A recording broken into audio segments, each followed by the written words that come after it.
जात बघून अजून किती अन्याय करणार आहे तुम्ही आणि कुणाकुणावर अन्याय करणार आहे का? भावांनो, तुम्ही सगळेजण एका लाईनीत थांबा की. केशरी झेंडा घेऊन, निळा झेंडा घेऊन, पिवळा झेंडा घेऊन, हिरवा झेंडा घेऊन आणि सगळ्यांचेच हात फाडा. बघा कुणाचा कलर कसा येतो रक्ताचा.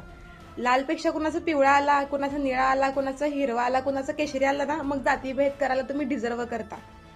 माणसाने जन्माला यायच्या अगोदर माणसाला माहित होतं का समाजात जाती आहेत म्हणून? जाती आपण निर्माण केलो स्वतःहून.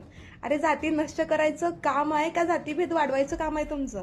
असल्या शिक्षण शिकणाऱ्या टेक्नॉलॉजीच्या जगामध्ये पण तुम्ही जात घेऊन बसल्यावर कसं व्हायचं रे भावांनो? तुम्ही जर स्वतः जात सोडून फक्त स्त्री आणि पुरुष हा एकच जात आहे म्हणलं तर कदाचित समाजाची जी कीड लागलेली आहे ना जातीची, ती हळूहळू कमी होईल. कीड काढायची सोडून तुम्ही कीड वाढवायला जातीभेद करून काय मिळणार आहे? जातीभेद करून तुम्हाला कशात जातीभेद